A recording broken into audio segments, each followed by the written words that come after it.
Welcome students, মাস্টারমশাই একাডেমিতে তোমাদের সবাইকে স্বাগত। আজকে আমাদের মেনসুরেশন বা পরিমিতির ক্লাস। তা আগে আমরা পরিমিতি বিষয়টা একটুখানি জেনে নিই। কি বলছি? পরিমিতি, তাই তো? বাংলায় বলা হচ্ছে পরিমিতি আর ইংরেজিতে বলা হয় মেনসুরেশন। কি বলে ইংরেজিতে? ইংরেজিতে বলা হয় মেনসুরেশন। ঠিক আছে, এটা হচ্ছে পরিমিতি। এই পরিমিতির মূলত দুটো ভাগ, মানে পরিমিতিকে আমরা দুটো ভাগে ভাগ করেছি। একটা হচ্ছে 2D আর একটা বলা হয় 3D। কি বলা হয়? একটা 2D বা টু ডাইমেনশন বাংলায় যেটাকে বলা হয় দ্বিমাত্রিক। দ্বিমাত্রিক মানে যার শুধুমাত্র দুটো মাত্রা আছে। বলছি, একটু দাঁড়াও, মাত্রাগুলোও বলে দেবো কি জিনিস। আর একটা হচ্ছে 3D। 3D মানে যেটাকে আমরা বাংলায় বলি ত্রিমাত্রিক। কি বলি? ত্রিমাত্রিক, তাই তো? ত্রিমাত্রিক। একটা হচ্ছে দ্বিমাত্রিক আর একটা হচ্ছে ত্রিমাত্রিক। বিষয়টা কি? 2D মানে দুটো ডি আছে, অর্থাৎ দুটো ডাইমেনশন বা মাত্রা আছে। এই ডাইমেনশন বা মাত্রাগুলো কি জিনিস? কোনো একটা বস্তুকে যখন আমরা মাপি, তার দৈর্ঘ্য মাপি, এটা হচ্ছে দৈর্ঘ্য, এটা হচ্ছে প্রস্থ। আর যদি তার হাইট বা উচ্চতা থাকে সেটাও হতে পারে। তাহলে কি কি হচ্ছে মাত্রা? একটা মাত্রা হচ্ছে দৈর্ঘ্য, একটা মাত্রাকে বলা হয় প্রস্থ, আর একটা মাত্রা হয় উচ্চতা, তাই তো? তাহলে কটা মাত্রা? তিনটা মাত্রা, একটা দুটা তিনটা। কিন্তু তুমি খাতায় যে সমস্ত বস্তুগুলো আঁকো, মানে আমরা খাতায় বা বইয়ে যে সমস্ত বস্তুগুলো দেখি বা আঁকি, শুধু সেগুলোর দৈর্ঘ্য আছে, প্রস্থ আছে, কিন্তু উচ্চতা নেই। কিছুটা কি উঁচু হয়ে উঠে এসছে? না, একদম উঁচু হয়ে উঠে আসেনি। কিন্তু তুমি যদি কোনো বই নাও, ধরো এই যে একটা বই রয়েছে, এই বইটার এটা হচ্ছে দৈর্ঘ্য, এটা হচ্ছে প্রস্থ, আর এটা হচ্ছে উচ্চতা, কিছুটা মোটা আছে, এটা উচ্চতা। তাহলে কটা মাত্রা? তিনটা মাত্রা। কিন্তু যে সমস্ত বস্তু এই বোর্ডে বা খাতায় বা বইয়ে আঁকা আছে, শুধু সেগুলো দুটো মাত্রা, দৈর্ঘ্য আর প্রস্থ, কিছুটা উঁচু হয়ে ওঠে না। তাই এটাকে বলা হয় দ্বিমাত্রিক বস্তু। আর যেগুলো তিনটা মাত্রা আছে তাকে আমরা বলবো ত্রিমাত্রিক বস্তু বা 3D বস্তু। এই মেনসুরেশন বা পরিমিতির মূলত দুটো ভাগ, 2D একটা পার্ট আর 3D একটা পার্ট। 2D পার্টের মধ্যে কি কি আছে সেটা জানতে হবে তোমাকে। 2D পার্টে আছে হচ্ছে প্রথমে আয়তক্ষেত্র। প্রথমে আয়তক্ষেত্র, আয়তক্ষেত্র সম্পর্কে ডিটেলসে জানতে হবে, তার অঙ্ক করতে হবে। তারপর তোমাকে জানতে হবে বর্গক্ষেত্র। আয়তক্ষেত্র জানার পর জানতে হবে বর্গক্ষেত্র। তারপরে তোমাকে জানতে হবে ত্রিভুজ। আয়তক্ষেত্র, বর্গক্ষেত্র, ত্রিভুজ। ত্রিভুজের পরে তোমাকে চতুর্ভুজের আরো ভাগগুলো জানতে হবে। চতুর্ভুজের আরো ভাগ কি কি হতে পারে? একটা আছে রম্বস, এটা সম্পর্কে জানতে হবে। সামান্তরিক, এটা সম্পর্কে জানতে হবে। আর কি? আরেকটা আছে কাইট, কাইট সম্পর্কে জানতে হবে। এরপরে ভাগটা আছে কি? চতুর্ভুজ হয়ে গেল, আয়তক্ষেত্র, বর্গক্ষেত্র, ত্রিভুজ, চতুর্ভুজ। তারপরে আছে আমাদের বৃত্ত। বৃত্ত। এই কতগুলো ভাগ সম্পর্কে তোমাকে জানতে হবে। এটা পরিমিতির একদম বেসিক জিনিস। তাহলে পরিমিতির দুটো ভাগ, 2D আর 3D। 2Dর মধ্যে আয়তক্ষেত্র আমরা জানবো, বর্গক্ষেত্র, ত্রিভুজ, চতুর্ভুজ আর বৃত্ত এই সম্পর্কে জানবো। এবার আসি 3D। 3D তে আমরা কি কি বিষয়গুলো জানবো একটুখানি আমরা দেখে নিই যে 3D তে কি কি জানবো। দেখো, 3D তে আমরা প্রধানত জানবো হচ্ছে এখানটায় আমাদের যেটা আছে সমকোণী চৌপল। কি বলবো? সমকোণী চৌপল। সমকোণী চৌপল সম্পর্কে আমরা কিন্তু জানবো। এই সমকোণী চৌপলের মধ্যে কি পড়বে? আয়তঘন পড়বে, ঘনক পড়বে, এই সমস্ত জিনিসগুলো কিন্তু সমকোণী চৌপলের মধ্যে পড়বে। মাথায় রাখতে হবে সমকোণী চৌপলে কি কি জানবো। তারপর জানবো কি? লম্ববৃত্তাকার চোঙ। লম্ববৃত্তাকার চোঙ, চোঙে জানার পর জানবো লম্ববৃত্তাকার শঙ্কু। লম্ববৃত্তাকার চোঙ জানবো, তারপর জানবো লম্ববৃত্তাকার শঙ্কু। আর সবশেষে জানবো আমরা 3Dর মধ্যে গোলক। সবশেষে আমরা জানবো কি? গোলক। হলো? তাহলে এ কটা হচ্ছে 3Dর মূল বিষয়। 3Dর বিষয় আমরা মূলত চারটে জানবো: সমকোণী চৌপল, চোঙ, শঙ্কু আর গোলক। সমকোণী চৌপল মানে যার মধ্যে আয়তঘন থাকবে আর ঘনক থাকবে, দুটো জিনিস। সমকোণী চৌপলের মধ্যে দুটো জিনিস জানবো, একটা হচ্ছে আয়তঘন আর একটা জানবো ঘনক। দেখলাম সাউন্ডটা আসছে কিনা, ঠিকঠাক আসছে বোধহয়। দেখা যাক। তাহলে 3D তে আমরা কি কি জানবো? 3D তে আমরা জানবো সমকোণী চৌপল যার মধ্যে দুটো পার্ট, একটা হচ্ছে ঘনক আর একটা আয়তঘন। এরপরে জানবো চোঙ, শঙ্কু, গোলক, তাই তো? আর 2D তে জানবো আয়তক্ষেত্র, বর্গক্ষেত্র, ত্রিভুজ, চতুর্ভুজ, বৃত্ত। চতুর্ভুজের মধ্যে আমরা রম্বস সম্পর্কে জানবো, সামান্তরিক সম্পর্কে জানবো, কাইট সম্পর্কে জানবো, ট্রাপিজিয়াম, এটা ট্রাপিজিয়াম সম্পর্কেও আমরা একটুখানি জানবো, তাই তো? এগুলো সব চতুর্ভুজের মধ্যে ভ্যারাইটি। আর এইটা নিয়ে পুরোটা হচ্ছে আমাদের পরিমিতি সেকশন। তা আমরা শুরু করব একদম আয়তক্ষেত্র এই চ্যাপ্টার দিয়ে, বেসিক থেকে অ্যাডভান্স সবটাই জানবো একটা একটা করে। তা শুরুটা হোক আমাদের এই আজকের পরিমিতির ক্লাসের, একদম শুরু হবে আজকের পরিমিতির, এটা ফার্স্ট ডে 1 হিসাবে রাখছি। এটার ফার্স্ট শুরু করব আয়তক্ষেত্র দিয়ে। চলো আজকের আয়তক্ষেত্র স্টার্ট করি। চলে এসছে আয়তক্ষেত্র, একদম ছোটবেলা থেকে আমাদের এটা পরিচিত চিত্র আয়তক্ষেত্র। এই আয়তক্ষেত্রের একটা বাহু থাকে একটু লম্বা বেশি, আর একটা একটু ছোট, তাই তো? লম্বা যে বাহুটা, বড় বাহুটা, তাকে আমরা বলি দৈর্ঘ্য, আর যেটা একটু ছোট বাহু তাকে আমরা কি বলি? প্রস্থ, তাই তো? একটা দৈর্ঘ্য আর একটা প্রস্থ, দৈর্ঘ্যটা লম্বা বেশি, প্রস্থটা একটু ছোট। আর এই কোনাকুনি বাহুগুলোকে তুমি যদি জুড়ে দাও তাহলে এটাকে বলবো কি? কর্ণ। হলো? এই কোনাকুনি বাহুগুলো, এটা একটা কর্ণ, আর এই আয়তক্ষেত্রের এটা আর একটা কর্ণ। ব্যাস। তাহলে আয়তক্ষেত্রের বৈশিষ্ট্য কি? আয়তক্ষেত্রতে কটা কর্ণ থাকে যদি বলে, তাহলে বলবো দুটো কর্ণ থাকে। আর কি? আয়তক্ষেত্রের এই প্রত্যেকটা কোণ কত করে? প্রত্যেকটা কোণ হবে 90 ডিগ্রি করে। আয়তক্ষেত্রের প্রত্যেকটা কোণ হবে 90 ডিগ্রি করে, মাথায় রাখতে হবে, ঠিক আছে? তাহলে এবার আয়তক্ষেত্র থেকে আমরা কি কি সূত্রগুলো মনে রাখবো সেটা একটু বলে দিই। প্রথমে সূত্র তোমাদেরকে মনে রাখতে হবে আয়তক্ষেত্রের পরিসীমা, একদম প্রথম সূত্র। সূত্র কি? 2 ইন্টু দৈর্ঘ্য যোগ প্রস্থ। আমি দৈর্ঘ্য মানে শুধু এটা দিলাম, আর প্রস্থতে পরে ফলা। তাহলে আয়তক্ষেত্রের পরিসীমার সূত্র 2 গুণ দৈর্ঘ্য যোগ প্রস্থ, এটা পরিসীমা। আয়তক্ষেত্রের দ্বিতীয় সূত্র হচ্ছে ক্ষেত্রফল। ক্ষেত্রফলের সূত্র কি? ক্ষেত্রফলের সূত্র হচ্ছে দৈর্ঘ্য গুণ প্রস্থ, ব্যাস এটুকুই। দৈর্ঘ্য আর প্রস্থকে গুণ করে দিলে ক্ষেত্রফল পাওয়া যায়। 3 নম্বর সূত্র কি? আয়তক্ষেত্রের কর্ণ, কর্ণের সূত্র কি? রুট দিয়ে দৈর্ঘ্য স্কয়ার প্লাস প্রস্থ স্কয়ার, রুট দিয়ে দৈর্ঘ্য স্কয়ার প্লাস প্রস্থ স্কয়ার, এটা হচ্ছে আয়তক্ষেত্রের কর্ণের সূত্র। ব্যাস, একদম ক্লিয়ার। 3টা সূত্র। এর সাথে একটা স্পেশাল সূত্র মনে রাখতে হবে, সেটা হচ্ছে ক্ষেত্রফলের আরেকটা সূত্র। কখন? যখন কর্ণ দেওয়া থাকবে। তাহলে হাফ ইন্টু কর্ণ স্কোয়ার, হাফ ইন্টু কর্ণ তার স্কোয়ার, এটা ক্ষেত্রফলের আরেকটা স্পেশাল সূত্র। কি সূত্র? একটা সূত্র ক্ষেত্রফলের দৈর্ঘ্য গুণ প্রস্থ, আরেকটা সূত্র ক্ষেত্রফলের হাফ ইন্টু কর্ণ স্কোয়ার, এটা মনে রাখতে হবে। এই হচ্ছে একটা আয়তক্ষেত্রের এই 4টে সূত্র বা বেসিক 3টে সূত্র, 1 2 3, এটা মাথায় রাখতে হবে। এটা রাখতে পারলে তোমাদের বেসিক সূত্রগুলো দিয়ে হয়ে যায়, অ্যাডভান্স কোনো সূত্র আর মনে রাখতে হবে না। এমনিতেই পরিমিতি লেসনটা একটু চাপের, যে এখানটায় অনেক বেশি সূত্র মাথায় রাখতে হয়, আমরা মনে রাখতে পারি না, কষ্ট হয়। তাহলে সূত্রকে যতটা সম্ভব কমিয়ে ফেলা, মিনিমাইজ করা দরকার একদম, তাই না? তাহলে চলো এবার আমরা আয়তক্ষেত্রের কিছু অঙ্ক প্র্যাকটিস করি, যাতে আয়তক্ষেত্র আমাদের একদম ইজি হয়ে যায়। তারপর ধরবো আমরা বর্গক্ষেত্র, একটা একটা করে এপিসোড কমপ্লিট করব ধীরে সুস্থে। ফার্স্ট একদম আয়তক্ষেত্রের প্রথম ফার্স্ট অঙ্ক দেখো কি বলেছে। একটা আয়তাকার বাগান, আজকের 1 নম্বর অঙ্ক চলে এসেছে। দেখো একটা আয়তাকার বাগান আছে, বেশ। তাহলে আমি একটা ছবি এঁকে ফেলি, এই একটা আয়তাকার বাগান, বেশ। এই বাগানের দৈর্ঘ্য দিয়েছে 10 সেন্টিমিটার, দৈর্ঘ্য মানে বড়টা, আর প্রস্থ হচ্ছে ছোটটা, এটা 8। কি চাইছে তোমার কাছে? বাগানটির ক্ষেত্রফল কত। মানে আমাদের 2 নম্বর সূত্র, ক্ষেত্রফলের সূত্র 2 নম্বর, সেই সূত্রটা কি বলেছিল? ক্ষেত্রফলের সূত্র বলেছিল যে, আজকে ফার্স্ট সূত্র শিখেছি পরিমিতির, পরিসীমা 2 গুণ দৈর্ঘ্য যোগ প্রস্থ। আমি সূত্রগুলো একটুখানি লিখে নিই পাশে, তাহলে প্রতিটা অঙ্ক করতে সহজ হবে। পরিসীমার সূত্র কি লিখেছিলাম? পরিসীমা হচ্ছে 2 গুণ দৈর্ঘ্য যোগ প্রস্থ, তাই তো? আচ্ছা, ক্ষেত্রফলের সূত্র কি লিখেছিলাম? ক্ষেত্রফলের সূত্র লিখেছিলাম দৈর্ঘ্য গুণ প্রস্থ, তাই তো? আর কর্ণের সূত্র কি? কর্ণের সূত্র রুট ওভার দৈর্ঘ্য স্কয়ার প্লাস প্রস্থ স্কয়ার, একটা বেসিক সূত্র লিখে রাখলাম, অঙ্ক করতে সহজ হবে। আজকে প্রথম অঙ্ক বলেছে দৈর্ঘ্য 10 আর প্রস্থ 8। ভাই তুমি এবার ক্ষেত্রফল বলো কত হবে।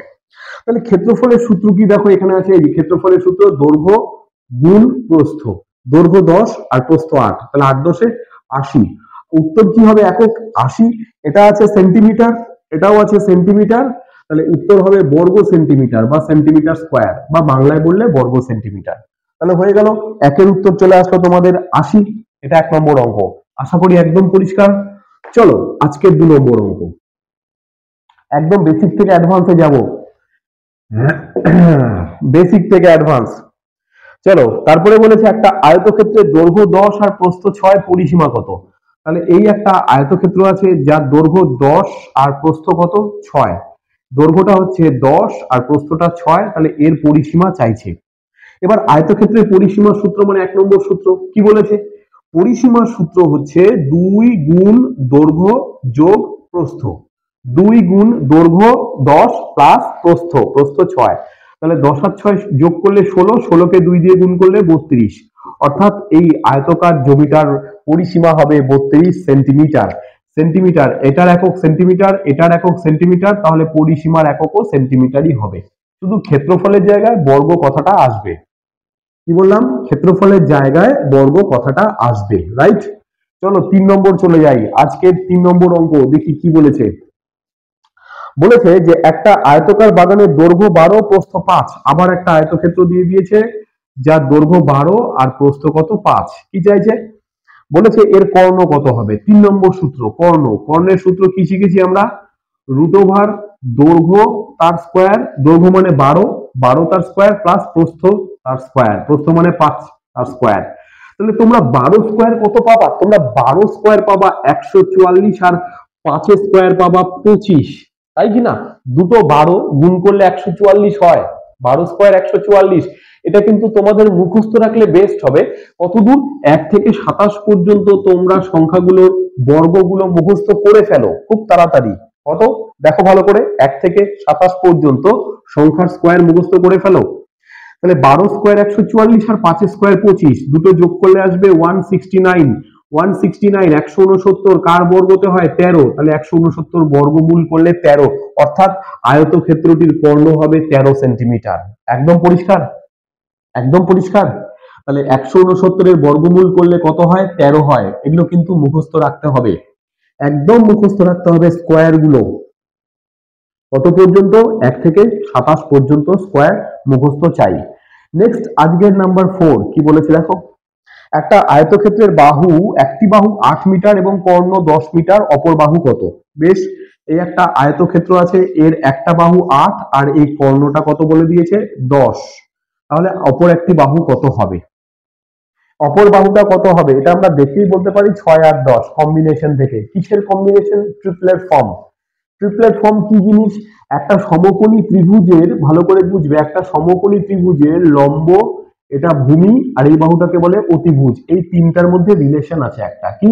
যদি লম্ব 3 হয়, ভূমি 4 হয়, অতিভুজ 5 হবে। 3 4 5 কম্বিনেশন আছে, মুখস্থ করে রাখতে পারো। তারপরে 3 এর ডবল 6, 4 এর ডবল 8, 5 এর ডবল 10। দেখো এটা হতে পারে। তারপর লম্ব যদি 5 হয়, ভূমি 12 হয়, তাহলে অতিভুজ 13 হবে। কম্বিনেশন আছে, মুখস্থ করতে হবে। তাহলে আমাদের এটাতে, এটার বেলায় কি হচ্ছে? একটা বাহু হচ্ছে 8 আর একটা বাহু কত? 10। এই দেখো একটা বাহু 8, একটা বাহু সরি, একটা বাহু 10, একটা 8, তাহলে আর একটা কত হবে? আর একটা হবে 6। তাহলে নিশ্চয়ই আমাদের এই বাহুটা হবে কত? 6। তাহলে অপর বাহু কত হবে? 6। একদম দেখে উত্তর বলে দিতে পারছো, যদি তোমার এই ট্রিপলেট ফর্ম গুলো মাথায় মুখস্থ থাকে তবে পারবে। আর না থাকলে তাহলে সেটাও শিখে নাও। না থাকলে আমি কি করে বের করব জেনে নিই। তাহলে আমি কি করব, আমার এই বাহুটাকে আমি ধরে নিব যে চলো এই বাহুটা কত? এক্স। আমি কত ধরলাম? এই বাহুটাকে এক্স, ঠিক আছে না? বেশ, তাহলে আমি এই বাহুটাকে এক্স ধরলাম, এটা 8 আর এটা হচ্ছে 10। একটা সমকোণী ত্রিভুজ তৈরি হয়েছে, এই দেখো একটা সমকোণী ত্রিভুজ তৈরি হয়ে গেছে। এটা লম্ব, ভূমি, অতিভুজ। এবার একটু পিথাগোরাসের কথা ভাবো। পিথাগোরাস কি বলেছিল? লম্ব স্কোয়ার প্লাস ভূমি স্কোয়ার ইকুয়াল টু অতিভুজ তার স্কোয়ার, এটা পিথাগোরাস বলেছিল। এবার এক্স স্কোয়ার আছে থাক, 10 স্কোয়ার 100, আর এদিকে 8 স্কোয়ার 64, ওটা ওইদিকে নিয়ে গেলে -64। বুঝতে পারলে কি? 10 স্কোয়ার 100, 10 10 100, আর 8 স্কোয়ার 64 প্লাস 64 এইদিকে গিয়ে হয়ে গেল -64। এদিকে এক্স স্কোয়ার, এদিকে বিয়োগ করলে 36, এদিকে এক্স স্কোয়ার আর এদিকে 36 মানে 6 স্কোয়ার। দুদিকে স্কোয়ার গুলো বাদ দাও, এক্স এর মান 6। তাহলে এক্স এর মান কত পেলাম? 6। একটা বাহু 8, তাহলে আরেকটা বাহু কত? উত্তর আমরা পেয়ে গেছি, আরেকটা বাহু হবে 6। একদম রাইট আনসার। বুঝতে পারছি কি? যদি বুঝতে পারো একটু কমেন্টে জানাও, হ্যাঁ আমাদের বেসিক ক্লিয়ার হচ্ছে, আমরা বুঝতে পারছি। একদম। চলো নেক্সট তাহলে আজকের 4 নম্বর অঙ্ক দেখি। 4 নম্বর অঙ্ক কি বলেছে? 4 হয়ে গেল 5। এবার নাম্বার 5 বলেছে একটা আয়তকার বাগানের এক পাশের দৈর্ঘ্য 3 এবং কর্ণ 5, বাগানের ক্ষেত্রফল কত? বেশ, একটা বাহু কত? 3 আর একটা বাহু 5, তাই তো? তাহলে ধরে নাও এই বাহুটা 3 আর এই কর্ণটা কত? 5, ওরা বলে দিয়েছে। কিছুক্ষণ আগে আমি একটা ট্রিপলেট ফর্ম লিখেছিলাম, 3 4 5 লিখেছিলাম। 3 5 আছে, 3 আছে, 5 আছে, তাহলে এই বাহুটা কত হবে? তুমি বলবা 4 হবে, তাই কি না? এই বাহুটা 4 হবে। এইবার আয়তক্ষেত্রে তুমি দৈর্ঘ্য পেয়ে গেলে 4 আর প্রস্থ পেয়ে গেছো 3। যদি এভাবে 4 না বের করতে পারতে তাহলে কি করে করতাম? আমরা x ধরে করতে পারতাম যে এটা x। তারপর পিথাগোরাসকে ভাবতাম। পিথাগোরাস কি বলেছে? লম্ব স্কয়ার মানে 3 স্কয়ার প্লাস ভূমি স্কয়ার মানে x স্কয়ার ইকুয়াল টু অতিভুজ স্কয়ার মানে 5 স্কয়ার, তাই তো? বেশ, এবার এখান থেকে তুমি 3 স্কয়ার 9, x স্কয়ার আর 5 স্কয়ার 25, 9 কে ওপাশে নিয়ে নাও, x square equal to 25 minus 9 তাহলে 16, বর্গমূল করে দাও এদিকে এদিকে। এটা x স্কয়ার থেকে x বেরিয়ে আসবে, 16 বর্গমূল করলে 4 বেরিয়ে আসবে। তাহলে x এর মান কত পাবো? 4। তাহলে দৈর্ঘ্য 4 প্রস্থ 3। কি চাইছে? কি চাইছে? ওরা চাইছে যে আয়তকার বাগানটির ক্ষেত্রফল। ক্ষেত্রফলের সূত্র কি? ক্ষেত্রফলের সূত্র দেখো ওখানে 2 নম্বর সূত্রটা। ক্ষেত্রফল কি আছে? দৈর্ঘ্য ইনটু প্রস্থ। দৈর্ঘ্য কত? 4, প্রস্থ কত? 3, 3 4 12। ব্যাস, এটা হবে আনসার। একদম ক্লিয়ার? আশা করি একদম ক্লিয়ার। তবে আমি সবাইকে বলবো তোমরা একটু ট্রিপলেট ফর্মটা মুখস্থ করার চেষ্টা করো। ট্রিপলেট ফর্মের উপরে আমার ভিডিও ক্লাসও আছে, দেখে নিতে পারো। চলো নেক্সট আমরা চলে আসছি আজকের 6 নম্বর। ট্রিপলেট ফর্মের ভিডিও ক্লাস আছে, ট্রিপলেট ফর্ম। আচ্ছা, আজকে 6 নম্বর কি বলেছে? একটি আয়তকার বাগানের দৈর্ঘ্য 8 মিটার এবং কর্ণ 10 মিটার। আচ্ছা, একটা আয়তকার বাগান আছে, এই বাগানের দৈর্ঘ্যটা 8 মিটার। আচ্ছা, এটা 8 মিটার আর এই কর্ণটা এটা হচ্ছে 10 মিটার বলে দিয়েছে। তাহলে বাগানটির পরিসীমা চাইছে নাকি? আমি 6 নম্বর অঙ্কতে আছি, বাগানটির পরিসীমা চাইছে। বেশ, আচ্ছা বাগানটির পরিসীমা তাহলে কত হবে? তাহলে তুমি একটা 8 যেন একটা 10, অপরটা কত হবে? 6। কোথা থেকে পেলাম? ট্রিপলেট ফর্ম থেকে, কারণ কম্বিনেশন আছে 6 8 10, কম্বিনেশন আছে 6 8 10। তাহলে একটা 10 একটা 8, তাহলে আরেকটা ডেফিনেটলি 6 হবেই হবে। এবার এইটার পরিসীমা বের করার সূত্র কি? 2 গুণ দৈর্ঘ্য যোগ প্রস্থ। দৈর্ঘ্য 8, প্রস্থ 6, 8 আর 6 যোগ করলে 14, 14 কে 2 দিয়ে গুণ করলে হবে 28, 28। তাহলে বাগানটির পরিসীমা কত? 28 মিটার। বাগানটির পরিসীমা কত? 28 মিটার। একদম রাইট আনসার হবে 28 মিটার। আশা করি ধরতে পাচ্ছি, একটু একটু ধরতে পাচ্ছি। চলো নাম্বার 7 হয়ে গেল। তবে তোমরা এরপর থেকে ভিডিওটাকে পজ করে কোশ্চেনটা এলে ভিডিও পজ করে দিবা টুক করে, করার পর নিজে একবার ট্রাই করো, না হলে আমারটা দেখে নাও। নাম্বার 7 কোশ্চেন চলে আসে, এখানে ভিডিও পজ করো, করে এবার একবার নিজে ট্রাই করো। কি বলেছে? একটি আয়তক্ষেত্রের পরিসীমা 16 সেন্টিমিটার আর প্রস্থ 2, ক্ষেত্রফল কত? বেশ, একটা আয়তক্ষেত্রের ওরা কি দিয়েছে তোমাকে? ওরা দিয়েছে তোমাকে পরিসীমা। ওরা কি দিয়েছে তোমাকে? পরিসীমা। কত দিয়েছে পরিসীমা? 16 সেন্টিমিটার। আর কি দিয়েছে? প্রস্থ 2 দিয়ে দিয়েছে। আর কি দিয়েছে? প্রস্থ, সেটা দিয়ে দিয়েছে 2। কি চাইছে? ক্ষেত্রফল কত হবে? কি চাইছে? ক্ষেত্রফল কত হবে, এটা হচ্ছে অঙ্ক। সবার আগে দেখো, পরিসীমা মানে দৈর্ঘ্য প্রস্থ যোগ করে ডবল। তাহলে তুমি যদি এটাকে 2 দিয়ে ভাগ করো তাহলে দৈর্ঘ্য আর প্রস্থের যোগফল পেয়ে যাবা 8। কি বললাম কথাটা আরেকবার বলি। আমি বলছি যে পরিসীমা মানে কি? দৈর্ঘ্য প্রস্থ যোগ করে ডবল।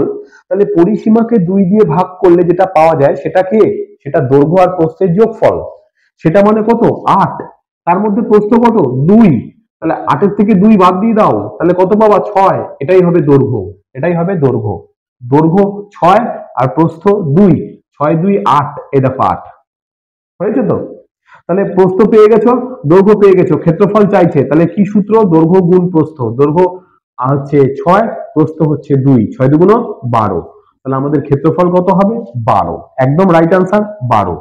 এটা একটু ডিটেলসে যদি কেউ করতে চায় তাহলে তারা একটু দেখো, ডিটেলসে যদি কেউ করতে চাও তাহলে দেখো কিভাবে করবে। দেখো ওরা বলেছে পরিসীমা 16, ঠিক তো? পরিসীমা 16। পরিসীমা মানে কি? পরিসীমা মানে 2 গুণ দৈর্ঘ্য যোগ প্রস্থ, ঠিক কিনা বলো? এটা মানেই 16, তাই তো? পরিসীমা মানে কি? 2 গুণ দৈর্ঘ্য যোগ প্রস্থ। এইবার 2 কে এই 16 দিয়ে 2 কে কেটে দিলে 8 পাবা। দৈর্ঘ্য তুমি জানো না, প্রস্থ তুমি জানো কত, 2 ইকুয়াল টু 8। তাহলে দৈর্ঘ্যকে রাখো, এই +2 কে ওই পাশে নিয়ে যাও, তাহলে -2। কত পাবো দৈর্ঘ্য? 6। তাহলে দৈর্ঘ্য পেয়ে গেল 6, প্রস্থ পেয়ে গেছো 2, ক্ষেত্রফল চাইলে দৈর্ঘ্য গুণ প্রস্থ, 6 দুগুণ 12। এটা হবে রাইট আনসার। বুঝতে পারছি? আশা করি বুঝতে পারছি, আশা করি বুঝতে পেরেছি। অঙ্কটা ভীষণ ভালো অঙ্ক হয়ে গেল। আজকের নাম্বার 7। চলো নেক্সট আমরা চলে যাই নাম্বার 8 এ। নাম্বার 8 আজকের কি বলেছে? একটি আয়তক্ষেত্রের দৈর্ঘ্য ও প্রস্থের অনুপাত 4:3। কার কার অনুপাত দিয়েছে? দৈর্ঘ্য ইস্টু প্রস্থ কত? 4:3। কি চাইছে? ক্ষেত্রফল 108 বর্গ সেমি হলে দৈর্ঘ্য কত? আচ্ছা, তুমি তাহলে দৈর্ঘ্য ধরে নিতে পারো, তোমার হিসাবে দৈর্ঘ্য ধরে নিতে পারো 4x, অনুপাত দিলে x লাগিয়ে ধরতে হয়। আর তোমার হিসাবে প্রস্থ কত ধরবো? প্রস্থ ধরতে পারো তুমি হচ্ছে 3 × x, অনুপাত দিলে x লাগিয়ে ধরতে হয়। তাহলে তোমার হিসাবে ক্ষেত্রফল কি হবে? দৈর্ঘ্য গুণ প্রস্থ, দৈর্ঘ্য হচ্ছে 4x আর প্রস্থ হচ্ছে 3x, গুণ করলে 3 × 4 = 12, x আর x গুণ করলে x²। এই ক্ষেত্রফল মানেই ওদের হিসাবে 108। আমাদের হিসাবে ক্ষেত্রফল কত? 3 × 4 = 12, x²। ওদের হিসাবে ক্ষেত্রফল কত? 108। 12 দিয়ে 108 কে কাটলে 9 × 12 = 108, x² মানে 9, তাহলে x মানে হবে 3, x মানে হবে 3, তাই তো? এবার কি চাইছে? দৈর্ঘ্য। দৈর্ঘ্য কত ধরেছো তুমি? 4x। দৈর্ঘ্য কত ধরেছো? 4 × x, x মানে তো 3, তাহলে 3 × 4 = 12। এটাই হবে দৈর্ঘ্য, এটাই হবে দৈর্ঘ্য। একদম ক্লিয়ার? অনেকে এত বড় কিছু করে না, আরেকটু ছোট করে করে, কিভাবে সেটাও শিখে নি। দৈর্ঘ্য প্রস্থের অনুপাত দিয়ে দিয়েছে 4:3, তুমি ক্ষেত্রফল কত বলবে? 12, 3 × 4 = 12। আর ওদের ক্ষেত্রফল কত? তুমি বলবে 108। 12 কত গুণে 108 হয়? 9, 9 12, কিন্তু এখানে বর্গমূল করতে হবে, তাহলে 3 পাবো। এই 3 দিয়ে দৈর্ঘ্য 4 কে গুণ করে দাও, তাহলে 3 × 4, 3 × 4 = 12। এটা হবে রাইট আনসার। এভাবেও করতে পারো, ঠিক আছে? এটা একটু অ্যাডভান্স হয়ে যায়, চট করে উত্তর চলে আসে, ভীষণ ভালো পদ্ধতি। তাহলে নাম্বার 8 হয়ে গেল। নেক্সট আমরা চলে আসি নাম্বার 9 এ। নাম্বার 9 কি বলেছে? যে একটি আয়তক্ষেত্রের দৈর্ঘ্য কত? প্রস্থের 3 গুণ। আচ্ছা, দৈর্ঘ্যটা কত? দৈর্ঘ্য হচ্ছে প্রস্থ যা হবে তার 3 গুণ। তাহলে সবার আগে তুমি যদি প্রস্থকে ধরো হচ্ছে x, তাহলে দৈর্ঘ্য হবে 3x। দৈর্ঘ্য কত? প্রস্থের 3 গুণ। প্রস্থ x হলে দৈর্ঘ্য তার 3 গুণ, অর্থাৎ x এর 3 গুণ কত হবে? 3x। এই যে 3x। আর কি দিয়েছে? পরিসীমা 32। তোমার হিসাবে পরিসীমা কত হবে? 2 × দৈর্ঘ্য যোগ প্রস্থ। দেখো দৈর্ঘ্য 3x আর প্রস্থ x, এটা তোমার পরিসীমা, আর ওদের পরিসীমা হচ্ছে 32। ইকুয়াল করে দিলাম। 2 দিয়ে 32 কে কাটলাম, তাহলে কত পাবো? 16। এখানে 3টা x আর এখানে 1টা x যোগ করলে 4টা x এর মান 16, তাহলে x এর মান 4, x এর মান 4। কি চাইছে তোমার কাছে? কি চাইছে? ক্ষেত্রফল কত? তাহলে তুমি আগে দৈর্ঘ্য বের করো। x এর মান কত ভাই? x এর মান 4। বেশ, এখানে 3 × x, x মানে কত? 4, তাহলে 3 × 4 = 12। তাহলে তোমার দৈর্ঘ্য কত? তুমি বলবে 12। তোমার প্রস্থ কত? তুমি বলবে 4। তাহলে ক্ষেত্রফল বের করার সূত্র কি? ক্ষেত্রফল বের করার সূত্র দৈর্ঘ্য গুণ প্রস্থ। তাহলে 4 × 12 = 48, এটাই হবে ক্ষেত্রফল। 4 × 12 = 48, এটা হবে ক্ষেত্রফল। একদম পরিষ্কার? একদম পরিষ্কার তো? আচ্ছা চলো নেক্সট তাহলে আমরা চলে যাব নাম্বার 10। নেক্সট আমরা চলে যাব নাম্বার 10। কি বলেছে নাম্বার 10? নাম্বার 10 বলেছে যে একটি আয়তাকার বাগানের দৈর্ঘ্য প্রস্থের অনুপাত 3:2, ক্ষেত্রফল 24, প্রতি মিটারে 100 টাকা হিসাবে চারিদিকে বেড়া দিতে কত খরচ হবে? তা এই অঙ্কটা আমি একটু তোমাদের হোমওয়ার্ক দিয়ে দিচ্ছি, দেখি কে কে অঙ্কটা করতে পারো। তারা আনসার অবশ্যই কমেন্টে দেবে, অবশ্যই কমেন্টে জানাবে, হলেও জানাবে, না হলেও জানাবে যে না আমি পারছি না। এই অঙ্কটা দিয়ে আমি নেক্সট ক্লাস শুরু করব এই নাম্বার 10 থেকে। এটার আনসার নেক্সট ক্লাসে তোমরা পেয়ে যাবে।